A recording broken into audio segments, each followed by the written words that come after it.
need the glasses for this one. Oh yeah, you're reading the... Today is a reporting type of day. Paperwork. What's in the news today, Jay? What's in the news? What's in the news? Well, what's hot? What's new? This is news, but if you've been following us at all, you know this is not really news. It's anyway. It's just more reiterating some things that. All right, so in case you didn't know, for all you Trench Crusade people out there, anyway, they're hurting, right? Games Workshop's hurting. Her Games Workshop is getting killed apparently, or not. This is just some little news article floated in from The Guardian, some UK-based thing, and basically it says, the title says, Warhammer Baker Games Workshop plans 4th UK factory as sales, and I quote, boom. They use the boom word. Boom. Wow. Thrives as Amazon TV develops series and gains licensing income from video games. We knew that already. Going on, they talk about how GW is now in the in the UK. There's something called the FTSE or FTSE, is like their main stock exchange.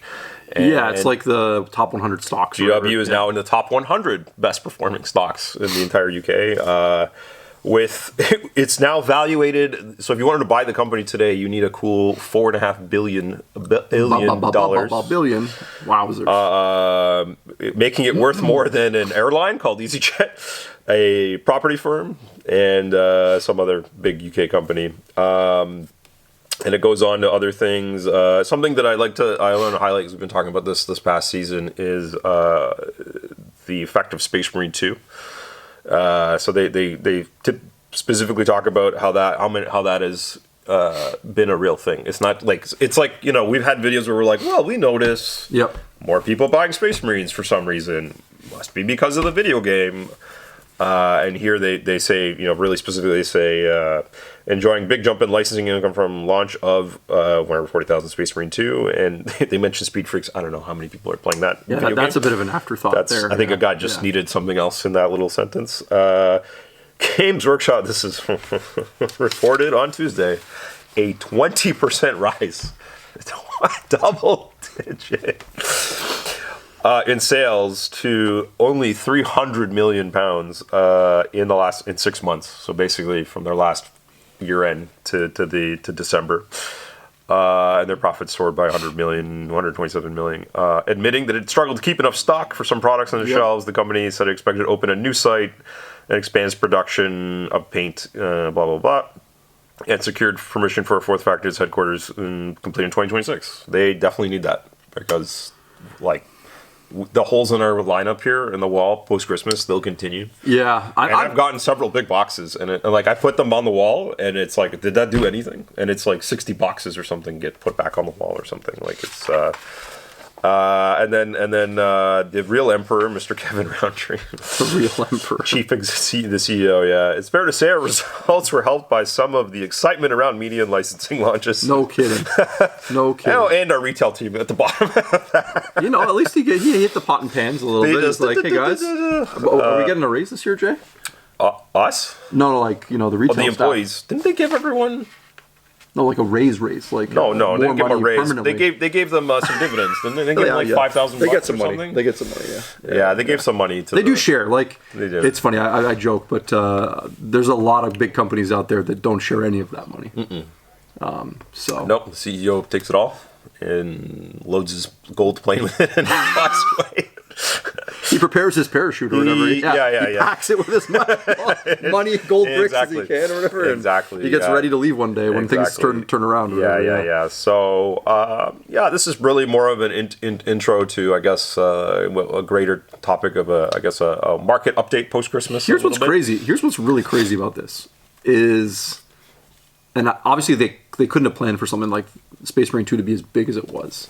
But man, that is a year where they didn't have a Warhammer 40,000 release. Yes. Yeah. Other than Kill Team, which did really well. Mm-hmm. And they're going to have a better year than the year before, which I don't think has ever happened. That's true. They might look at it and they might be like, wow, crap. We grew after a 40K year. They might be like, why are we making Leviathan boxes? What? Holy cow. Yeah. It also makes me think they need to increase, again, a line of bundles and different products. And they probably need to make more Space Marines. As crazy as that sounds. They're only and we've talked about this in previous videos before. What there is a coincidence, I don't know, it's a confluence of like you do have. This is also the cycle where they're redoing like Blood Angels, Dark Angels. Like it is also already a very Space Marine centric era. True. You know. Yeah. Anyway, sorry. Every era is Space Marine. I know, but like we had Primarisfication for a while, and then HH. But like it's all about making them nice now. But it's like so perfect the fact that you have a lot of people have Space Marines who can make up color scheme their guys and get into the lore of it, and then they're like Juby's like, oh, by the way, here's the new Dante and the new whatever like Astaroth the Grim or something, and you're like, oh, that's convenient, like. like how that comboed so well, right? It did actually. Maybe there's more there than just like how well Dark Angels have done in the last like 18 months since they came out. That is the largest. Was it last January? Sorry, they continue to unreal, like such a good release, right? You can't get a Terminator or a Lionel Johnson or whatever. And there's stuff they still haven't. There's more vehicles and stuff they haven't really customized or made for them in a while. So it's kind of insane. So. And I think like this is the crazy thing to me about like going back to Space Marine 2 and them realizing like how strong their brand is now. We're only at like the tip of the iceberg for like what they're like hopefully what they're planning in terms of like how they can really expand, right? Like we're still wait to see how that like if you think Space Marine 2 was big for them, wait and see what happens with like if the Amazon show is even like decent. Yeah. Like Secret Level came out too, and I think that was actually a big deal for them as well. Yep. I know a lot of people were talking about that. They must be thinking like why I don't know why they're goofing around with their paywalled like animated content like on through their app, and like who's what like no one like other than the fans. What do they have 100,000 people that are subbed that may not, and then they don't all watch all the content. It's like half of them probably don't use the app. I'm sorry, but right now, like immediately my brain, for all those of you that watch the Arcane show that's made based on the League of Legends thing, it's basically like a love story. Like the people that like made this beautiful show, it's so well animated. It costs so much money to make, but like to me, I look at that and I'm like, wow, if like Games Workshop looked at something like this as like a loss leader almost in a way, not that it would lose that much money, but the League of Legends people paid a lot of money to have it done. The impact that having like an amazing animated multi-season huge show on like a Prime or something like that would have on just like the sales of, like I think the proof is in the pudding now. Like they've got like a metric now. They're like, oh, when we have something that hits big, we make a lot more money on our miniatures. Like that to me is just like talk about marketing. That would be the marketing. They need to scrap Warhammer Plus right now, and that's where your money needs to go. Throw it in the garbage. Yeah. But don't do it cheap. Don't do it cheap. Warhammer Plus needs to be gone, and then they can just sell your app and like your army building, collecting, whatever. Which I still should be free. Or if it's cheap, it should be not locked and paywalled or whatever. You don't make 127 million pounds in profit in one quarter by. I know that. But like all of just screw that, and all of that stuff that they're making for Warhammer Plus should be junk that is getting in on whatever Prime or one of these Netflix or like it's got to get into those. I'd rather see one amazing product like that than all these little tiny things that are kind of like half-assed on.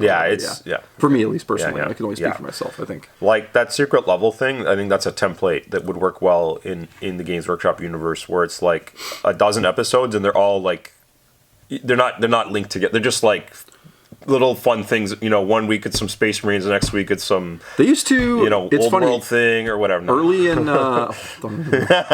You could. Don't do it though. Don't do it. Back in like Black Library's early days, they actually used to do that. They used to write these like short story books. They had these short story books, and to me, that's like a perfect template. You have like these like great little like 20-page, 30-page stories, something like that. You could turn them into like little 10-minute shows or whatever. Yeah, and 10-15-minute like little. Almost like you have a lot of examples now on TV. Like what's the Marvel one called? What If? It's really well done. Where it's just like every episode is is like a different story about different characters, but they do kind of link them all together at the end. But it's really really well done. Something like that I think would be really cool.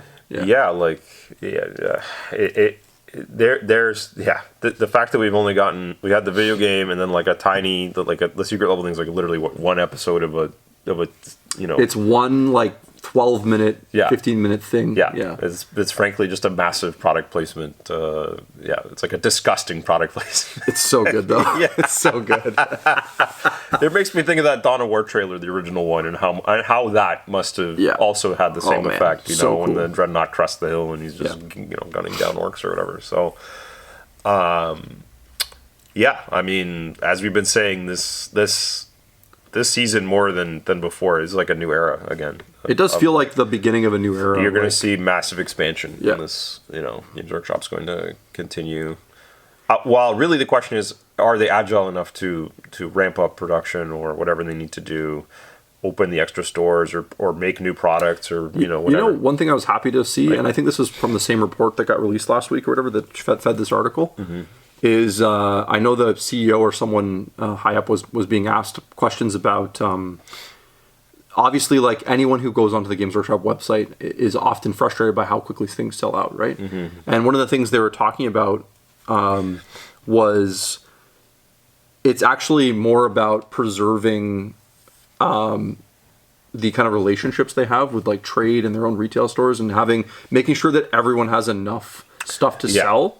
Their primary focus is like selling things in stores like ours and making sure we have enough product and everyone gets some. And it was nice to hear that because anytime these big companies get a taste of like selling direct, it's like you always think, they're just going to start doing more and more of that. It's nice. It's nice that they're reaffirming that like they're going to keep. That's a good point. And it made me think of for everyone that already is like has negative feelings towards Games Workshop or their business practices, just wait, because this day could happen where hostile takeover, etc. Someone goes in, Moneybags rolls in, Saudi money or I don't know, whoever, some Elon Musk. Well, it's goes in, especially since they're so like such a profitable business. Who doesn't want to buy this? Like it's crazy, right? Someone can roll in, buy out the biggest shareholders or whatever, and then really turn it like it's. Think of the Hasbro thing. Actually, that's a probably better example. Hasbro with Magic, when they get when they get the who's the Cynthia Williams and who was she's run cigarette companies. What's the other guy? Cox. Oh, Cox. Yeah. Cox. That's right. Okay, so here's the thing. Here's the dystopian thing that you maybe haven't thought of. Okay, where they roll in and they just they basically don't give an F about the hobby stores or the customers, and the 40th or 50th anniversary of GW's some $1,000 dumb Space Marine thing that sells out, or whatever it is, or they hype. It's just or whatever they do, whatever the nonsense they do. Let's just say whatever business practices you don't like, it could be worse. Oh my god! Yeah, like I think like luckily Games Workshop in all of its years of existing, they'll just make everything blind buy. Oh my god, just blow it all up right now. Yeah. And all the years of Games Workshop existing, like no one has ever run the company that hasn't like worked in the company and understands the company really well, right? Like they don't have the tendency to like promote someone into that top job that isn't intimately familiar with in fact, like very few people have been in charge of the company. Like they've had only a handful of people run it in its history, and all those people have worked their way up and that sort of thing. Yeah. And I think there's something special about that. I do worry one day if like they did bring in some like hotshot CEO from another company, like you said, how different things would be. But I don't, at least in its current ownership situation, doesn't seem to be the case, right? Yeah. No, I mean the only reason we can exist as the way our store currently is because they do make sure that the stores get something and that they're. I mean, I've said it I've done the reporting. Like the independent stores make up a massive chunk of their huge. Yeah. And we're the ones who keep people engaged in a hobby, give them places to play, recruit people, teach them how to paint, and that's like massive for them. They have their own stores, yes, but they love it because it's like we said. Then when they ship me a box of stuff, that's money, boom, on the ledger. They don't have to worry about that. I don't have to worry about moving it. Yep. It's just there you go Easy in the peasy, bank. yep. Yep. And then it's up to me Our to deal problem. with it. Our problem. Yeah. Yep. So it's a really robust thing, and obviously any long running successful businesses, they have diverse portfolios. They don't just they realize that if you skew one slider too far here, you just obliterate the other one. So it's a balance. And yeah, the web store sells out sometimes, but sometimes they come in here instead, and then they that's a chance to give that person a good experience too. And I think people that procure Warhammer solely online, if they had the opportunity to go in, or had a good enough or a local enough store that had this stuff, I think they'd rather go there. Well, and I think also it's like worth mentioning that, like, if you are one of these people that buy things primarily on the website because you don't have a local shop nearby you, it might be worth like investing some time into building a relationship, like an online relationship with a hobby store, right? Yeah. Like, it doesn't have to be like we have customers that order from us all the time. They're not local. Yeah. And if they asked for a favor or something, or like, of course we would help them out. Like they've been supporting our business, right? So I think people forget that that's a thing as well, right? So you have to kind of, unfortunately, like when things are really hot, you have to kind of know the people that you're kind of buying from a little bit to get that upper hand. Right? Yep. It's hard. Like going back to last week's video, it's hard to be a mercenary customer in those markets, right? Yep. No, it's with anything. Yeah, it's funny. Yeah, if you're someone who like needs to get the thing and doesn't want to miss out, you kind of have to have your hand in lots of pots. You got to have good relationships with like a bunch of stores. Yeah. And check around. Excuse me. And as we said, if you have good relationships with certain stores, and that's the other thing too. You don't have to be like purely like I only shop at X. Like you can shop at all the stores a little bit, and they'll give you the time of day. They'll they want to sell things too. So that's our only advice, to try it. Obviously, the low print run Forgeville things, that's a whole nother topic. Oh sure. Yeah. Games Workshop, please get off the. Just stop making anything that's not a really weird. I don't know, figurine or special, really esoteric item. Stop making it in resin. Just stop. It's nonsense. Like, yeah, it does start to feel like you're probably big enough that you don't need to be doing this anymore. Just make it in plastic. Like I just see, like we said, they'll plastify some random thing, and you're like, but not this thing. Like, I've said that to death. So yeah, fair enough. Yeah. Yeah, so I don't know. It's an interesting time. Obviously, like the big question is, can they do it again this year? Can they follow up this success this year? I mean, my guess is that at least the next 3 years. I just don't see that. Unlike Magic or something like that relies heavily on a secondary market, I don't think Games Workshop is likely. I don't think a crash is a thing. I think likely you see more of a flattening or stagnation periods potentially. It's kind of just like a thing that just kind of either goes flat and then goes up a little and then flattens. Like it doesn't really like. Right now it is going up incrementally, but I think the next 3 years at least, or whatever you want to say, 18 to 36 months is going to continue to be very robust. I think it's like you said, from what we know about like how people get into the hobby.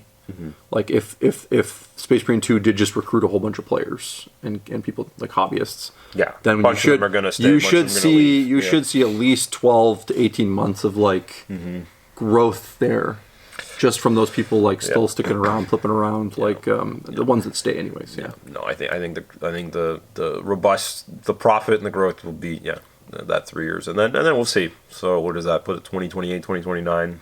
Somewhere around then. Maybe it'll flatten a bit again, and we'll get kind of the cycle repeat where some people will leave, and there some new another edition or two will happen, and it does kind of chew and spit some people out, because it is, if you decide to follow it to a T, it is very difficult. But I don't really see it falling off any like.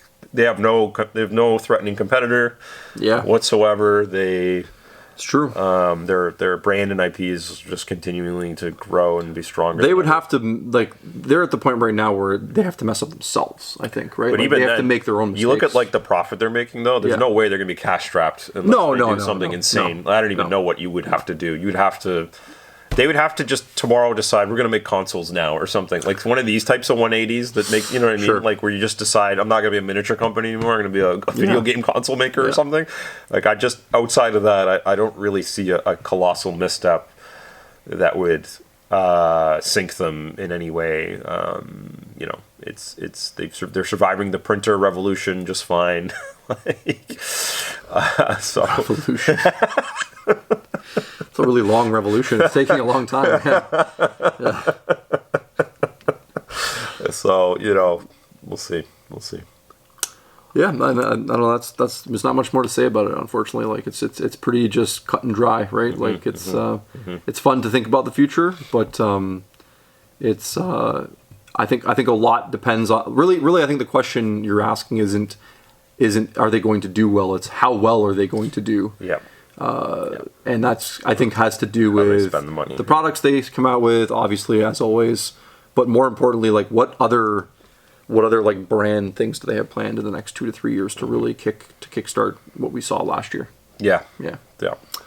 Well, thanks for watching, guys. If you like these kind of videos, you can like and subscribe. That helps us out a ton. And you can check out our Patreon for bonus content that will be starting this year at Lords of War Games and Hobbies on Patreon. Thank you so much.